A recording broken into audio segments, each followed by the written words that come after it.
We're talking to Mr. SLatham of the Urban Journal, excuse me, and Onyx magazine.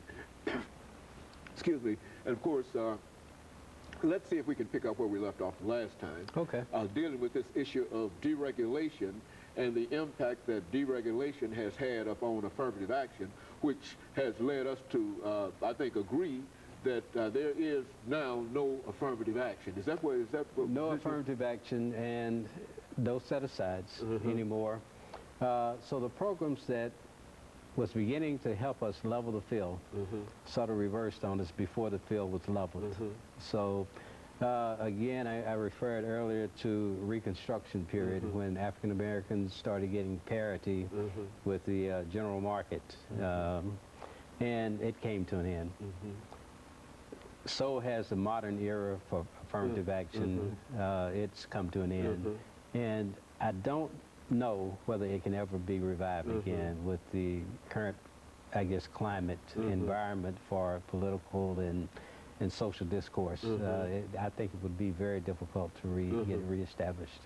Well, in other words, there for not only for African American businesses, but all those other businesses that had that were impacted by affirmative action, females, for example, and others that were impacted by, they are also cut out and left out in the cold. Is that what we're saying? They're cut out, but they're still represented in a greater quantity than what African Americans are. They're still, I mean, it's not even close. And especially for startups, it's almost impossible to match what's been done by females. Now, Asian Americans, because there aren't as many, but if you look at the percentage increase, they're well represented as a percentage of the marketplace. Okay. Yes. And so, well, now, it seems to me that there ought to be some kind of thought in terms of how do we do, you know, reverse this kind of, because if it, at one time, and as you indicated, during the Reconstruction period, there was a turn down in terms of the aspirations of Africans, but nevertheless, it came back again. Yes. And so now it seems... Well, we had to, I think it came back, Dr. Haney, because of dynamic leadership. If you look at the work of Dr. King and others, even unsung, that contributed in a lot of different ways. So there's nothing on the horizon to point to that happening again. And I think the media controls that as well. That's why I've worked so hard to stay in this field. It's because Jesse Jackson would never get on television like he once was.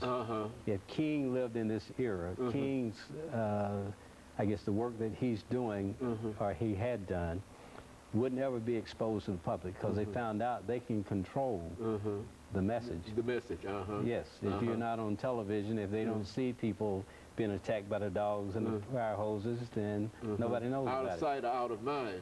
Is that essentially what we're talking about? Yes. And that seems to be a very, very dismal kind of prospect looking toward the future. What about it? Can we do anything? Can anything be done in reference to it? Well, to use an old Jesse Jackson phrase, instead of turning on each other, we turn to each other. Okay. Now, we have the means. Okay. That's what's a little disappointing to me.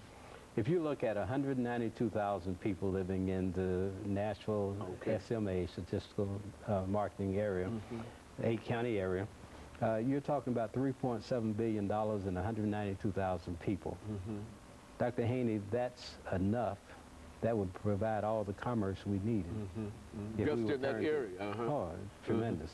I mean, if you look at Meharry, why can't there be a surgical supply company doing a couple of $1 million just doing business with Meharry?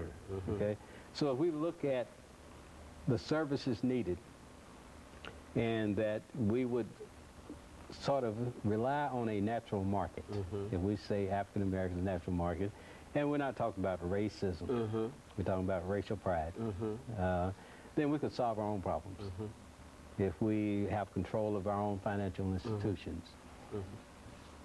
But you know, the things that you articulated now are not generally heard. And I guess you might say that that is because we don't control the methods of publication other than your newspaper. And of course, you're doing a lot. But if you are in a situation where you are the only voice, and there are not that many voices outside of the urban journalism. Yeah, and I think that we can forget about the days when there was one local centralized leadership base. It has to be dispersed now. You're a leader, I'm a leader, hundreds of others, thousands, people who are educated, people who are well-read, who are analytical. All of us have to really take up the mantle.